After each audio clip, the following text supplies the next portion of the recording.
अस्सलामुअलैकुम dear students. तो कैसे हैं आप सब। आज हम क्लास सेकेंड और फिजिक्स के न्यूमेरिकल को सॉल्व करेंगे। तो आज की जो हमारी यूनिट है वो यूनिट नंबर 26 है और हमारे चैप्टर का नाम है एटॉमिक फिजिक्स। तो आज की इस वीडियो में हम इस चैप्टर के तमाम न्यूमेरिकल को सॉल्व करेंगे। तो आए बगैर वक्त को ज़ाया किए चलते हैं न्यूमेरिकल को सॉल्व करने की तरफ।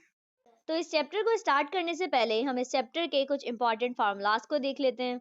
ठीक है, तो हमारे पास जो पहला फार्मूला है वो है energy of an electron in an orbit. तो इसका फार्मूला हमारे पास है En is equal to minus का 13.6 divided by n square in electron volt.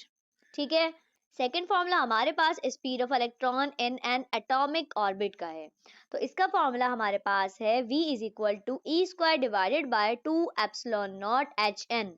ये जो वैल्यू होती है इसे हम कहते हैं एप्सिलॉन और इसको हम कहते हैं नॉट। ठीक है, थर्ड फार्मूला हमारे पास है एनर्जी ऑफ अ फोटोन। इसका फार्मूला हमारे पास है E is equal to H C divided by lambda. तो आप पिछले चैप्टर में भी कर चुके हैं। और नेक्स्ट फार्मूला हमारे पास है राइडबर्ग फार्मूला। तो इसका फार्मूला हमारे पास है 1 divided by lambda is equal to R H bracket में 1 divided by n1 square minus 1 divided by n2 square. Next formula हमारे पास मोमेंटम ऑफ अ फोटोन का है। ठीक है, तो इसका फार्मूला हमारे पास है P is equal to e divided by c. अभी तो मैंने जस्ट आपको ओवरऑल फार्मूलाज के बारे में बताया है, आगे न्यूमेरिकल के अंदर हम इनकी डिटेल देख लेंगे। ठीक है, तो आए चलते हैं न्यूमेरिकल की तरफ। तो हमारे पास जो फर्स्ट न्यूमेरिकल है वो है calculate the energy of an electron in the n is equal to 2 orbit of a hydrogen atom according to the Bohr model. तो सबसे पहले हमने डेटा की हेडिंग डाली और हमने डेटा के अंदर लिखा कि हमें एनर्जी मालूम करनी है और वो भी n is equal to 2 orbit की, मतलब जो हमारे पास ऑर्बिट है वो दूसरा है और हमें उस दूसरे ऑर्बिट के ऊपर एनर्जी मालूम करनी है, तभी हमने लिखा E2। ठीक है, यानी कि हमें एनर्जी दूसरे ऑर्बिट पे मालूम करनी है, तभी हमने इसको डेटा में मेंशन कर दिया। और सेकंड चीज, इन्होंने हमें ऑर्बिट नंबर दिया हुआ है जो कि हमारे पास है n is equal to 2 orbit. ठीक है, तो अब हमने कैलकुलेशन की हेडिंग डाली। हमारे पास इलेक्ट्रॉन की एनर्जी मालूम करने के लिए जो फॉर्मूला है वो है En is equal to minus का 13.6 divided by n2 in electron volt. अब हमें जो n है वो 2 दिया हुआ है, यानी कि जो शेल नंबर है हमारे पास वो 2 है। तो हमने लिखा for n is equal to 2, हमें दूसरे शेल के ऊपर एनर्जी मालूम करनी है ना, तभी हमने लिखा इस n की जगह 2 लिख दिया हमने। अब हमारे पास जो फॉर्मूला बना वो बना E2 is equal to minus का 13.6 और ये जो हमारे पास n है ये 2 ही है। देखिए हमने लिखा है ना n is equal to 2 orbit, हमने यहाँ पे E2 के साथ 2 लिखा है, तभी हमने समझे यहाँ भी 2 ही लिखा है, यहाँ भी 2 और यहाँ भी 2 और इसका स्क्वायर है, तभी हमने यहाँ पे स्क्वायर डाल दिया और इलेक्ट्रॉन वोल्ट हमने ऐसे ही उतार लिया। अब हमने जब 2 का स्क्वायर लिया तो हमारे पास 4 आया। ठीक है, अब हमने माइनस का 13.6 को डिवाइड कर दिया 4 से, तो हमारे पास जो आंसर आया वो आया माइनस का 3.4 इलेक्ट्रॉन वोल्ट। ठीक है, अब एनर्जी का हमारे पास आंसर आ गया इलेक्ट्रॉन वोल्ट में। अब क्योंकि बुक में जो आंसर दिया हुआ है वो जूल में दिया हुआ है, तो हम क्या करेंगे, इसको इलेक्ट्रॉन वोल्ट से जूल में कन्वर्ट करेंगे। तो इलेक्ट्रॉन वोल्ट से जूल में कन्वर्ट करने के लिए क्या करते हैं, मल्टीप्लाई कर देते हैं 1.6 एक्सपोनेंट माइनस 19 से। तो हमने भी जब ये किया तो हमारे पास जो आंसर आया वो आया माइनस का 5.44 एक्सपोनेंट माइनस 19 जूल। ठीक है, तो अब हमारे पास E2 का फाइनल आंसर आ चुका है जो कि जूल में है। ठीक है, तो अब हम चलते हैं अपने नेक्स्ट न्यूमेरिकल की तरफ। तो हमारे पास नेक्स्ट न्यूमेरिकल है जो कि न्यूमेरिकल नंबर 2 है। Calculate the speed of the electron if it orbits in A the smallest allowed orbit and B the second smallest orbit, C if the electron moves to larger orbits does its speed increase decrease और stay the same. तो सबसे पहले हमने data की heading डाली और हमने data के अंदर लिखा कि हमें स्पीड मालूम करनी है, जिसको हम यहाँ पे V से शो कर रहे हैं। ठीक है, तो हमने ए पार्ट में हमें कह रहे हैं कि हमें स्मॉलेस्ट ऑर्बिट के अंदर इलेक्ट्रॉन की स्पीड मालूम करनी है, यानी कि इलेक्ट्रॉन जो अपने फर्स्ट ऑर्बिट यानी कि n1 के अंदर जो रिवॉल्व कर रहा है हमें उस रिवॉल्विंग की स्पीड मालूम करनी है। स्मॉलेस्ट ऑर्बिट यानी कि जो हमारे पास शेल नंबर है वो 1 है, n इज इक्वल टू 1 के हम पहले शेल को n इज इक्वल टू 1 कहते हैं। ठीक है, और बी पार्ट के अंदर हमें सेकंड स्मॉलेस्ट ऑर्बिट कह रहा है यानी कि n इज इक्वल टू 2। तो यहाँ पे हमने इलेक्ट्रॉन की स्पीड को मालूम करना है, यानी कि n2 के अंदर जो इलेक्ट्रॉन रिवॉल्व हो रहा है इसकी स्पीड मालूम करनी है, तो हमने इसे कहा v2। तो ए पार्ट में हमें V1 मालूम करना है, जबकि बी पार्ट में हमें V2 मालूम करना है। और सी पार्ट में हमें कह रहे हैं कि इलेक्ट्रॉन जो है वो अगर लार्जर ऑर्बिट में जाता है, यानी कि 1 और 2 में तो हो गया, अब वो क्या 3 4 5 6 से जितने भी ऑर्बिट हैं उनमें से किसी ऑर्बिट में जाता है, तो क्या उसकी स्पीड इंक्रीज होगी या डिक्रीज होगी या सेम रहेगी। तो इसे हम Vn कह रहे हैं, क्योंकि यहाँ पे कोई सा भी नंबर हो सकता है, कोई सा भी लार्जर ऑर्बिट हो सकता है, तभी यहाँ पे हम Vn कह रहे हैं। और हमने इसके आगे लिख दिया कि इंक्रीज डिक्रीज, या फिर लिख सकते हैं स्टे सेम। तो हमें ये मालूम करना है। तो अब हमने कैलकुलेशन की हेडिंग डाली, तो हमारे पास जो फॉर्मूला है वो है V is equal to E square divided by 2 epsilon naught HN। तो E हमारे पास चार्ज ऑफ इलेक्ट्रॉन है, जिसकी वैल्यू हमारे पास कांस्टेंट होती है 1.6 एक्सपोनेंट माइनस 19 कूलम। ठीक है, इसके अलावा ये जो एप्सिलॉन नॉट है, इसका मतलब होता है परमिटिविटी ऑफ फ्री स्पेस, ये भी कांस्टेंट है और इसकी वैल्यू होती है 8.85 एक्सपोनेंट माइनस 12 फैरेड पर मीटर। और H हमारे पास प्लांक्स कांस्टेंट है, इसकी वैल्यू भी कांस्टेंट होती है 6.63 exponent minus 34 joule dot second. और N आप जानते हैं हमारे पास ऑर्बिट नंबर है। अब देखिए हमने क्या किया, हमने जस्ट ये जो N है इसको अलग कर दिया। ऊपर N की क्या है, जाहिर बात है कुछ नहीं है, तो 1 है। ठीक है, क्योंकि E हमारे पास यहाँ आ गया। ठीक है, हम इसको ऐसे भी लिख सकते हैं। ठीक है, मतलब multiply by 1 divided by N। हमने क्या किया, हमने इस पूरी वैल्यू को सॉल्व किया, मतलब हमने E की वैल्यू लेकर इसका स्क्वायर लिया और 2 को मल्टीप्लाई कर दिया एप्सिलॉन नॉट और H कांस्टेंट की वैल्यू से, और फिर डिवाइड जब नहीं करा, मतलब इस ओवरऑल पूरे को सॉल्व किया, तो हमारे पास जो आंसर आया वो है 2.19 exponent 6 multiply by 1 divided by n। ठीक है, जब हम इस पूरी वैल्यू को मल्टीप्लाई करेंगे 1 से, तो हमारे पास ये क्या आ जाएगा 2.19 एक्सपोनेंट 6 डिवाइडेड बाय n। ठीक है, तो हमने इस फॉर्मूले से इसको ड्राइव करा है। देखिए हमें मालूम क्या करना है, हमें V1 मालूम करना है और V2 मालूम करना है। या तो आप डायरेक्ट को V1 कहें और फिर उसको V1 के लिए सॉल्व करें, और फिर इसको V2 कहें और V2 के लिए सॉल्व करें। ठीक है, मतलब डायरेक्ट इसी फॉर्मूले को दोनों के लिए इस्तेमाल कर लें, या फिर आप इसको इस तरह ड्राइव करें, और अब आप देखिएगा हम कितनी आसानी से इसको आराम से सॉल्व कर लेंगे। ठीक है, अब या तो आप ये वाला तरीके से कर लें, या आप ये जो अब हमने बताया है इस तरीके से कर लें, दोनों ही बिल्कुल ठीक है।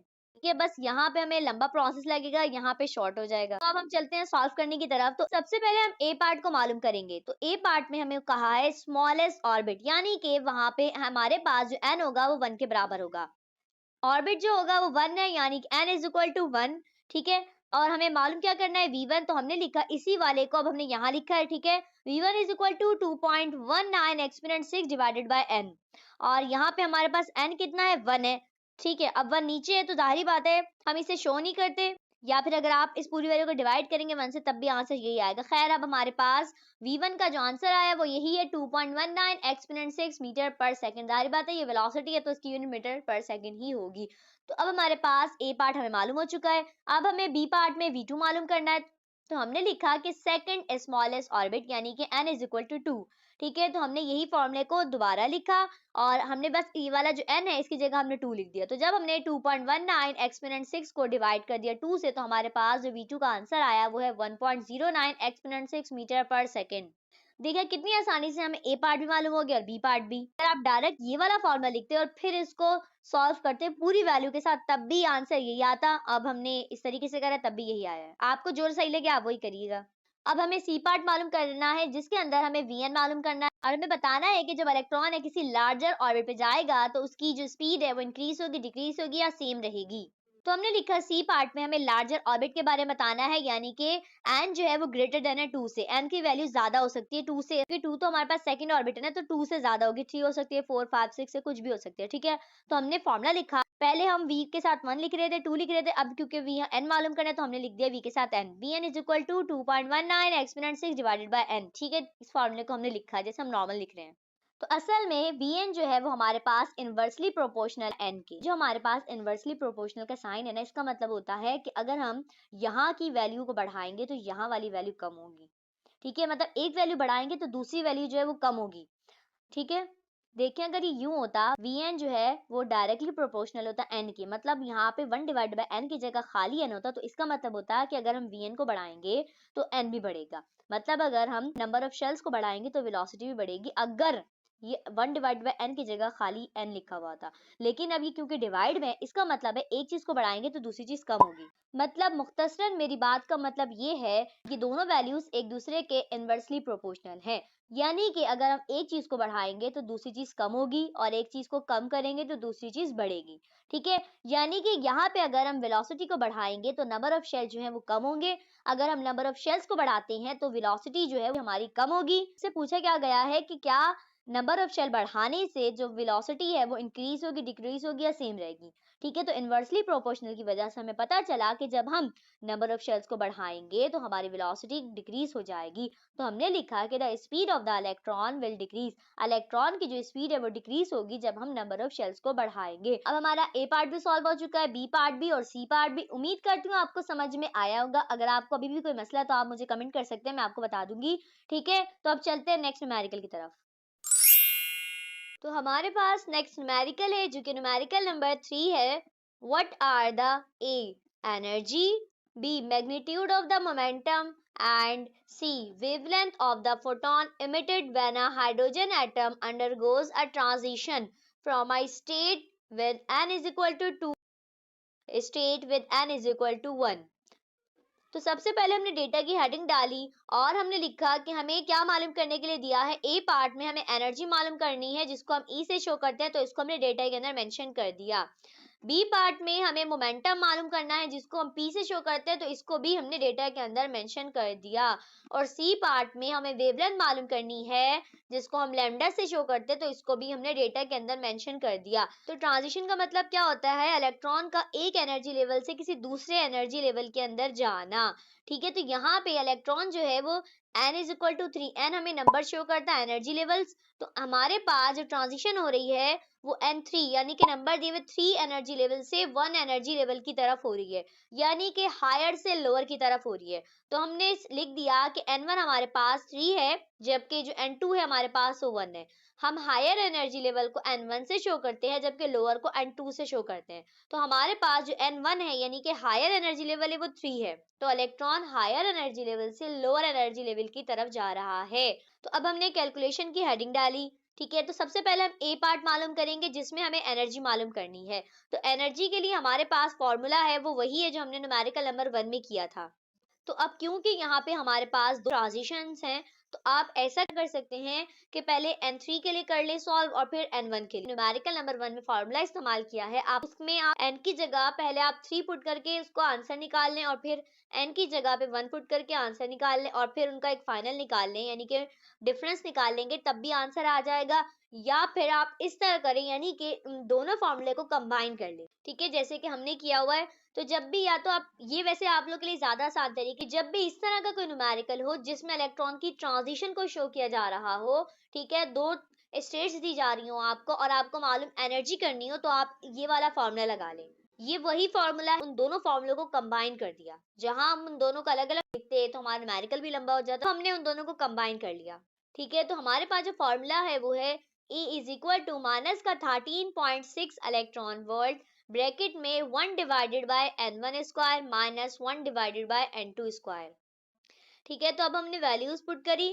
ठीक है, ये 13.6 तो ऐसे ही आ गया और n1 की जगह हमने 3 लिखा और इसका स्क्वायर लिखा, जबकि n2 की जगह हमने 1 लिखा और इसका स्क्वायर कर दिया। ठीक है, तो जब हमने 3 का स्क्वायर लिया तो हमारे पास 9 आया और जब हमने 1 का स्क्वायर लिया तो 1 ही आया।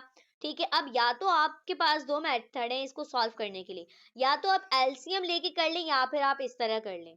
ठीक है, तो हमने क्या किया, हमने 1 को डिवाइड कर दिया 9 से, तो हमारे पास जो आंसर आया वो 0.11 आया और जब 1 को 1 से डिवाइड करा तो 1 ही आया। अब हमने 0.11 में से माइनस कर दिया 1 को, तो हमारे पास जो आंसर आया वो माइनस का 0.89 आया। ठीक है, अब ये इस वाली वैल्यू के साथ मल्टीप्लाई हो रहा है, तो हमने जब माइनस का 13.6 को मल्टीप्लाई कर दिया माइनस के 0.89 से, तो हमारे पास जो आंसर आया वो है 12.1 इलेक्ट्रॉन वोल्ट।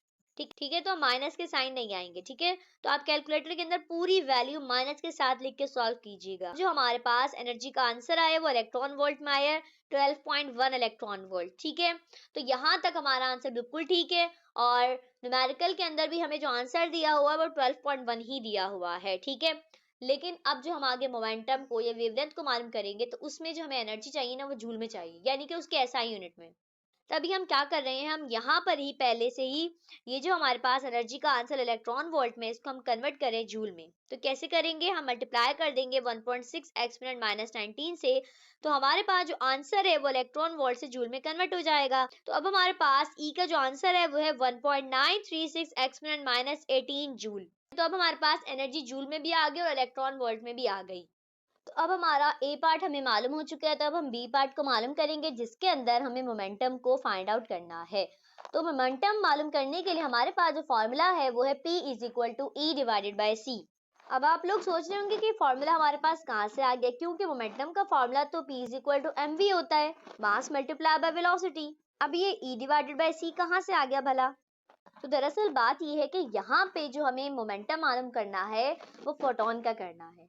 ठीक है, जब पहले हम मोमेंटम का नॉर्मल फॉर्मूला इस्तेमाल करते हैं, तो जो वहां पे मोमेंटम मालूम करते हैं ना, वो किसी मास वाली बॉडी का मालूम करते हैं, मतलब जिसका मास होता है, और वेलोसिटी तो होगी, जारी बात है, जिसका मास होता है। यहाँ पे हम फोटोन का मोमेंटम मालूम कर रहे हैं, और क्योंकि फोटोन जो होता है वो एक मासलेस पार्टिकल होता है, उसको कोई मास नहीं होता, तभी हम ये वाला फॉर्मूला इस्तेमाल कर रहे हैं। मुख्तसर ये कि भाई जब भी किसी मास वाली बॉडी का हमें मोमेंटम मालूम करना होगा, तो हम वही फॉर्मूला लगाएंगे जो हम बचपन से पढ़ते हुए आ रहे हैं। लेकिन अगर हमें किसी ऐसे पार्टिकल का मोमेंटम मालूम करना होगा जिसका कोई मास ही नहीं होता, तो फिर हम ये वाला फॉर्मूला इस्तेमाल करेंगे। ठीक है, इसमें ई हमारे पास एनर्जी है, जबकि जो सी है वो हमारे पास स्पीड ऑफ लाइट है।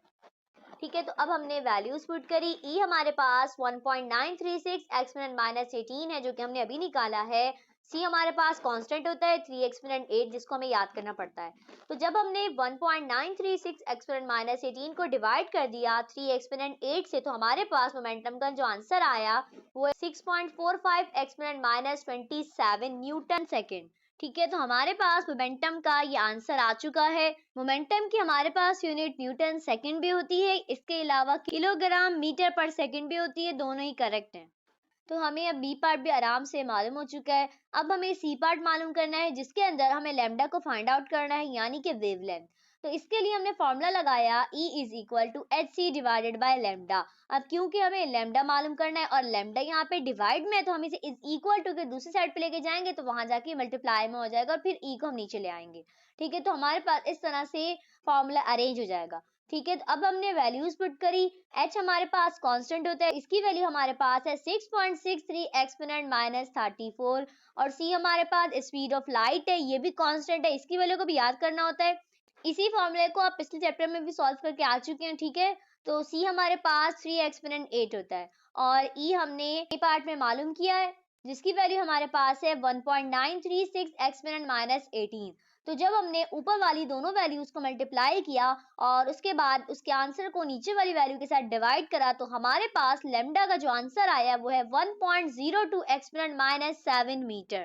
ठीक है, तो ये हमारे पास लैम्डा का आंसर आ गया। क्योंकि लैम्डा की ऐसा यूनिट मीटर होती है, तो हमारा आंसर मीटर में आ गया। यहाँ तक बिल्कुल करेक्ट है, लेकिन क्योंकि अब न्यूमेरिकल के अंदर मीटर के बजाय जो आंसर दिया हुआ है वो नैनोमीटर में दिया हुआ है, तो हम भी क्या करेंगे, अपने आंसर को मीटर से नैनोमीटर में कन्वर्ट करेंगे। तो मीटर से नैनोमीटर में कैसे कन्वर्ट करते हैं, अपने आंसर को मल्टीप्लाई कर दें एक्सपोनेंट 9 से, तो फिर आपका जो आंसर है वो मीटर से नैनोमीटर में कन्वर्ट हो जाएगा। ठीक है, तो जब हमने किया तो हमारे पास अब जो लैम्डा का नैनोमीटर में आंसर आया वो है 102 नैनोमीटर, यानी 102 नैनोमीटर। ठीक है, तो अब हमारे पास लैम्डा का भी आंसर आ चुका है। ठीक है, हमने A part, B part, C part, तीनों पार्ट को आराम से सॉल्व कर लिया और उनके आंसर हमें आ चुके हैं। अगर आपको अभी भी इनमें कोई मसला है तो आप मुझे कमेंट कर सकते हैं, मैं आपके कमेंट के रिप्लाई जरूर दूंगी। तो अब चलते हैं नेक्स्ट न्यूमेरिकल की तरफ। हमारे पास जो नेक्स्ट न्यूमेरिकल है, जो कि न्यूमेरिकल नंबर 4 है, what is the energy of the photon emitted by hydrogen atom when the hydrogen atom changes directly from the n is equal to 5 state to the n is equal to 2 state। तो सबसे पहले हमने data की heading डाली और हमने data के अंदर लिखा कि हमें एनर्जी मालूम करनी है, जिसको हम ई से शो करते हैं। ठीक है, तो हमने इसको डेटा में मेंशन कर दिया। इसके अलावा जो हमें एन है वो कितना दिया हुआ है, 5 to n is equal to 2। n1 जो है वो हमें 5 दिया हुआ है, यानी कि यहाँ पे हमारे पास इलेक्ट्रॉन की ट्रांजिशन हो रही है हायर एनर्जी लेवल से लोअर एनर्जी लेवल की तरफ। तो हाई एनर्जी लेवल को हम n1 कहते हैं और लो एनर्जी लेवल को हम n2 कहते हैं। तो n1 हमारे पास 5 है, जबकि n2 हमारे पास 2 है। अब हमने कैलकुलेशन की हेडिंग डाली, हमारे पास एनर्जी मालूम करने के लिए जो फॉर्मूला है वो है E is equal to minus का 13.6 इलेक्ट्रॉन वोल्ट ब्रैकेट में 1 divided by n1 square minus 1 divided by n2 square.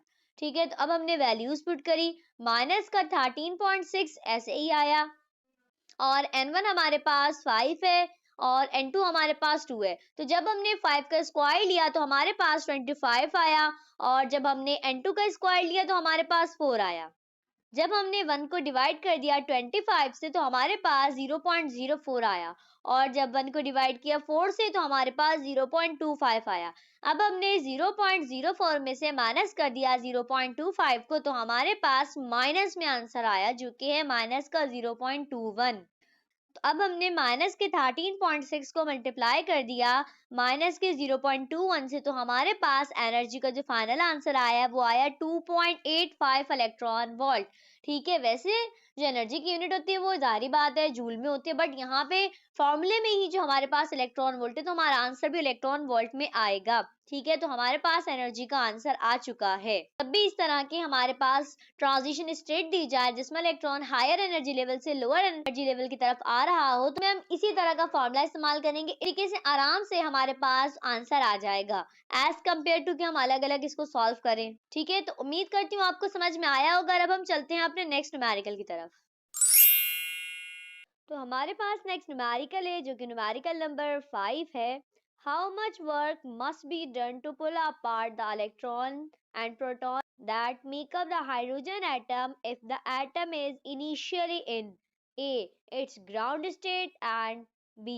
the state with n is equal to 3। तो सबसे पहले हमने डेटा की हेडिंग डाली और हमने डेटा के अंदर लिखा कि हमें वर्क मालूम करना है जिसको हम W से शो करते हैं। ठीक है, और ए में हमें इन्होंने कहा है कि जो इलेक्ट्रॉन है वो अपनी ग्राउंड स्टेट के अंदर है, यानी कि ग्राउंड स्टेट का मतलब होता है n इज इक्वल टू 1, जहां पर इलेक्ट्रॉन सबसे पहले जिस शेल में मौजूद होता है वो n इज इक्वल टू 1 होता है, यानी अपना पहले शेल में होता है। ठीक है, तभी हमने लिखा डेटा के अंदर ग्राउंड स्टेट यानी n इज इक्वल टू 1 और b के अंदर हमें स्टेट दी हुई है यानी कि n इज इक्वल टू 3, तो हमने इसको भी डेटा के अंदर मेंशन कर दिया। तो वर्क डन मालूम करने से पहले हमें मालूम करना होगा कि इलेक्ट्रॉन और प्रोटॉन को हाइड्रोजन एटम से निकालने के लिए जो एनर्जी की जरूरत होती है उस एनर्जी को हमें कैलकुलेट करना होगा, यानी कि जो वर्क डन है हमारे पास वो एनर्जी के बराबर होगा और वो जो एनर्जी होगी वो नेगेटिव होगी।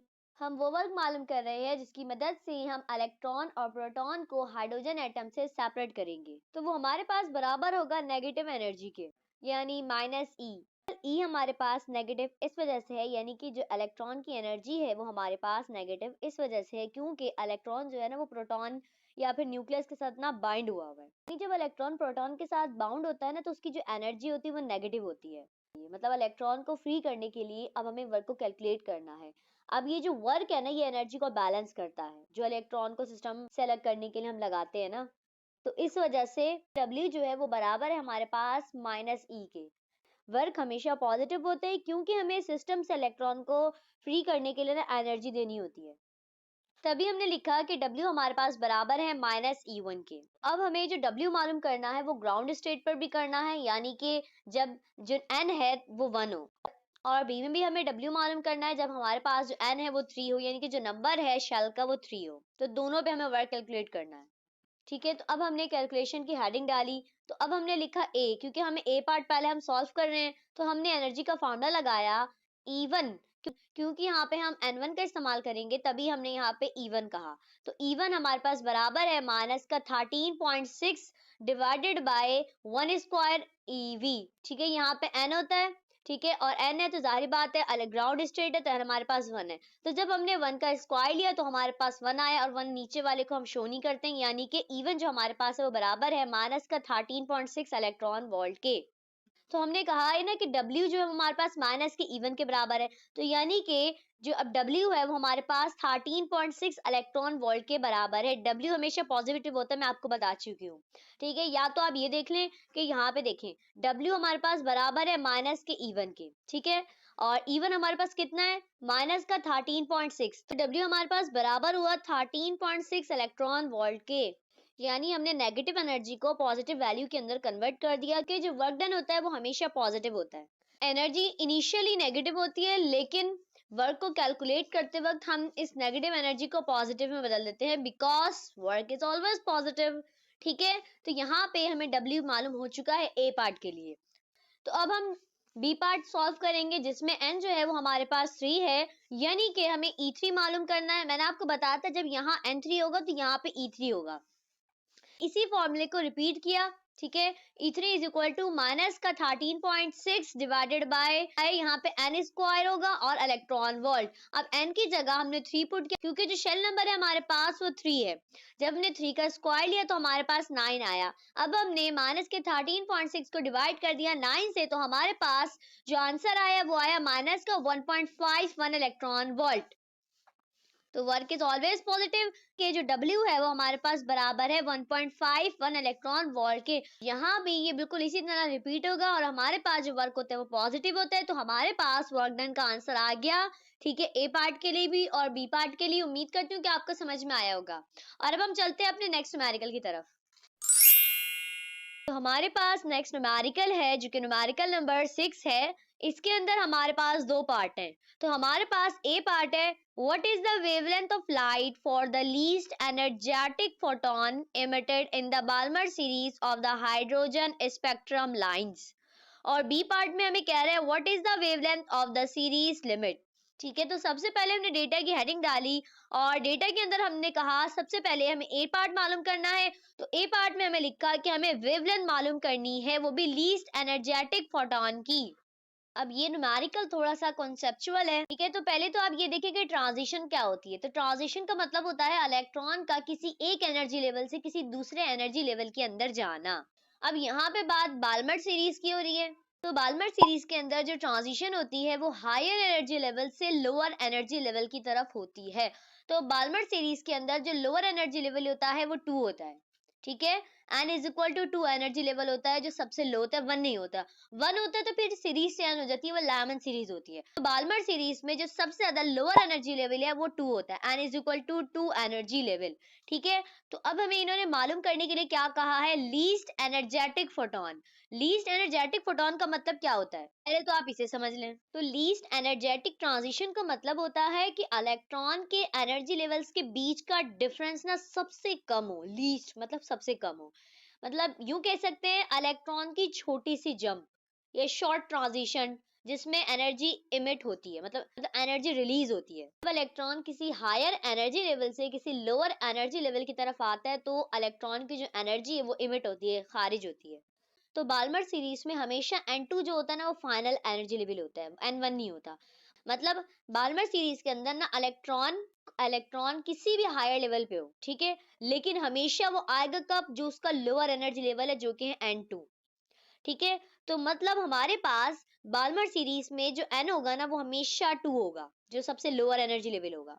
तो बस लीस्ट एनर्जेटिक ट्रांजिशन का मतलब क्या हुआ कि इलेक्ट्रॉन की छोटी सी जंप, यानी कि इलेक्ट्रॉन जो N3 एनर्जी लेवल पे था तो वो N2 एनर्जी लेवल पे आ गया। जस्ट छोटी सी जंप हुई, 3 से 2 पर आ गया, यानी बहुत करीबी ट्रांजिशन हो रही है। ठीक है, तो हमने डेटा के अंदर लिख दिया कि N1 जो है वो हमारे पास 2 है, जबकि जो N2 है वो हमारे पास वो 3 है। मतलब देखिए दोनों है तो N ना, तो हमने एक को N1 कह दिया और एक को N2 कह दिया।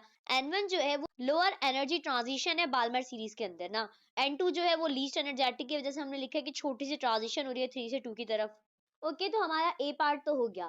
तो अब बी पार्ट के अंदर इन्होंने हमें वेवलेंथ मालूम करने के लिए कहा है सीरीज लिमिट में। बाल्मर सीरीज के अंदर ना सीरीज लिमिट का मतलब होता है इन्फिनिटी। सीरीज लिमिट इलेक्ट्रॉन का ना वो क्रिटिकल पॉइंट है जहां वो एटम से ही बाहर निकल जाता है। मतलब वहां पे किसी भी एनर्जी लेवल के बीच का ना कोई डिफरेंस मौजूद नहीं होता है। ठीक है, मेनली ये है पाल्मर सीरीज में ना जो N1 होता है लोअर एनर्जी लेवल हमेशा क्या होता है 2 होता है। तो बी पार्ट में भी हमारे पास जो N1 है वो 2 ही रहेगा, लेकिन जो N2 होगा ना तो वो इन्फिनिटी हो जाएगा। सीरीज लिमिट के अंदर इलेक्ट्रॉन ना इन्फिनिटी से सेकंड एनर्जी लेवल के ऊपर आता है। मतलब हाईएस्ट एनर्जी लेवल से सेकंड एनर्जी लेवल यानी कि N2 ऊपर आता है, तो हम इसे सीरीज लिमिट कहते हैं। N2 हमारे पास इन्फिनिटी है और N1 हमारे पास वही 2 है।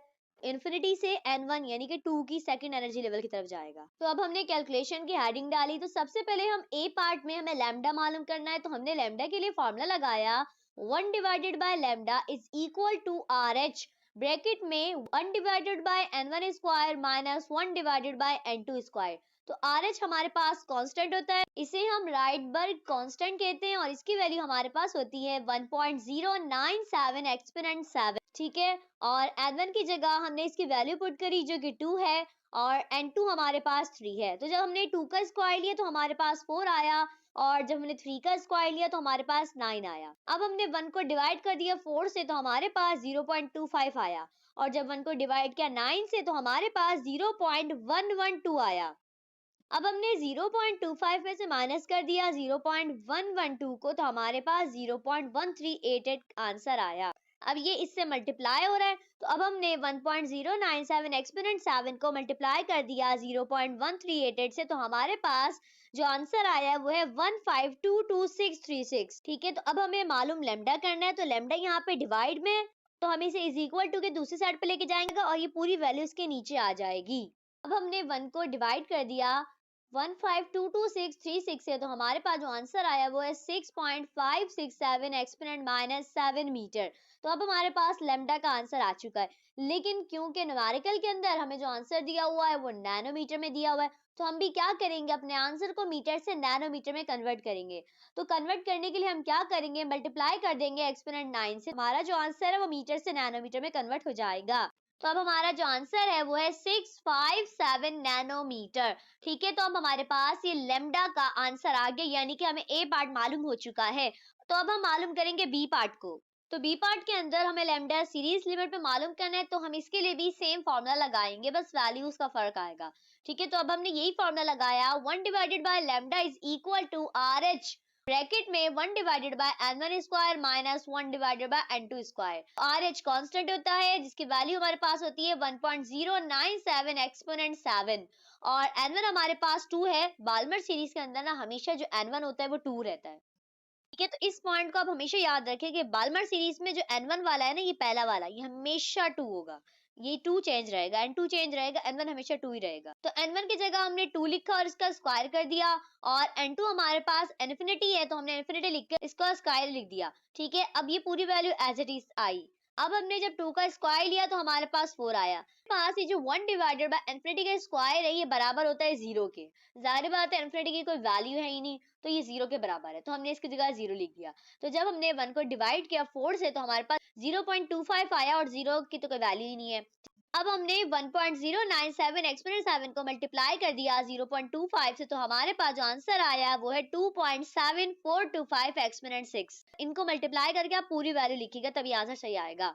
हमें मालूम लैम्डा करना है तो लैम्डा डिवाइड में वहां लेके जाएंगे, मल्टीप्लाई हो जाएगा और ये पूरी वैल्यू नीचे आ जाएगी। तो जब हमने 1 को डिवाइड कर दिया इस पूरी वैल्यू से तो हमारे पास जो आंसर आया वो है 3.64 एक्सपोनेंट माइनस 7 मीटर।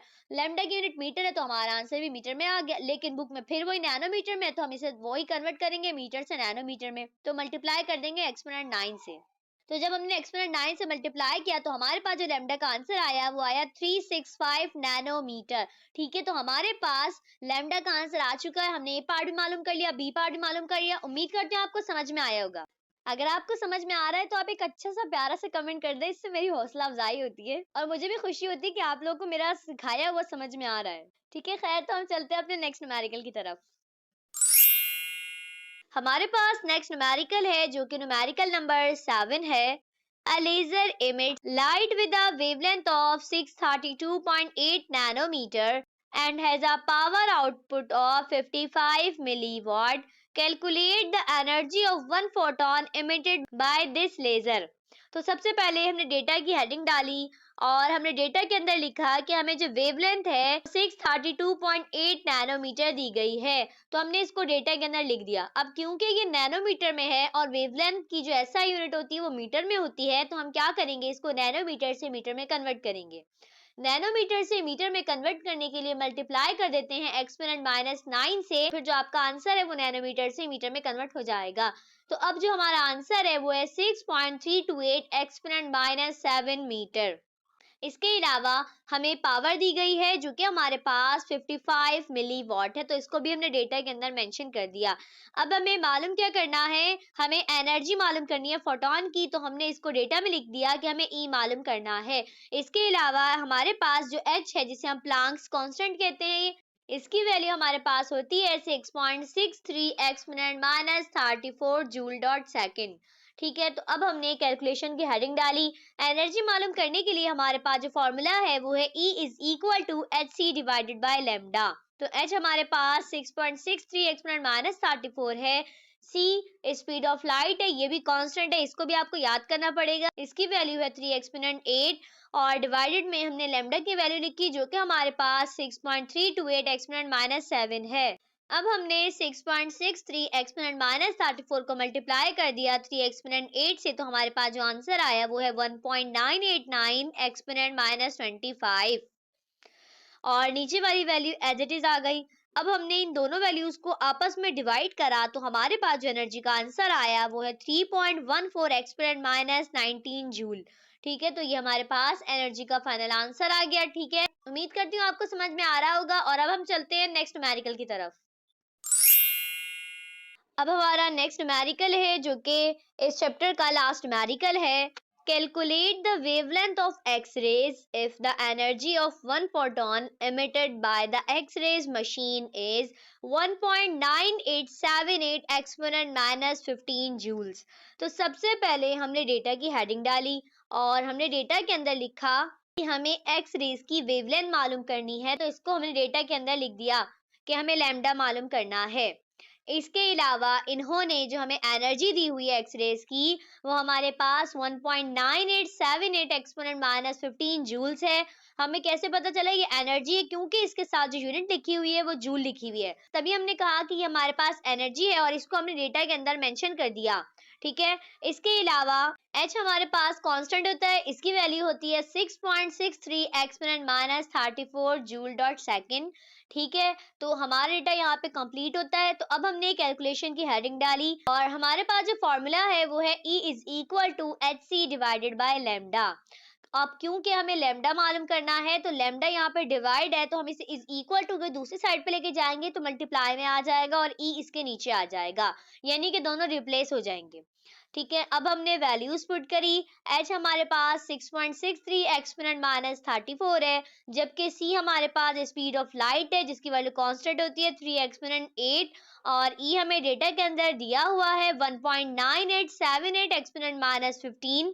ठीक है, तो जब हमने ऊपर वाली दोनों वैल्यूज को मल्टीप्लाई किया तो हमारे पास जो आंसर आया वो है 1.989 एक्सपोनेंट माइनस 25 और नीचे वाली वैल्यू एज इट इज आ गई। अब हमने 1.989 एक्सपोनेंट माइनस 25 को डिवाइड कर दिया 1.878 एक्सपोनेंट माइनस 15 से, तो हमारे पास जो लैम्डा का आंसर आया वो है 1.00 एक्सपोनेंट माइनस 10 मीटर। ठीक है, तो हमारे पास ये लैम्डा का आंसर है, तो लैम्डा की यूनिट मीटर होती है, तो हमारा आंसर भी मीटर में आ गया। लेकिन अब क्योंकि न्यूमेरिकल के अंदर जो हमें आंसर दिया हुआ है वो नैनोमीटर में दिया हुआ है, तो अब हम क्या करेंगे, अपने आंसर को मीटर से नैनोमीटर में कन्वर्ट करेंगे। तो मीटर से नैनोमीटर में कन्वर्ट करने के लिए हम क्या करते हैं, मल्टीप्लाई बाय एक्सपोनेंट 9 करते हैं, तो फिर हमारा जो आंसर है वो मीटर से नैनोमीटर में कन्वर्ट हो जाएगा। हमने भी अपने आंसर को मल्टीप्लाई कर दिया एक्सपोनेंट 9 से, तो हमारे पास अब जो लैम्डा का आंसर आया वो है 0.1 नैनोमीटर। ठीक है, तो हमारे पास ये लैम्डा का आंसर आ गया। ठीक है, तो उम्मीद करती हूँ कि अब जितने भी न्यूमेरिकल मैंने आपको करवाए हैं वो तमाम के तमाम आपको अच्छे तरीके से समझ में आए होंगे। अगर आपको अभी भी कोई मसला है तो आप मुझे कमेंट कर सकते हैं। ठीक है, अब हम मिलेंगे नेक्स्ट वीडियो में, तब तक के लिए अल्लाह हाफिज।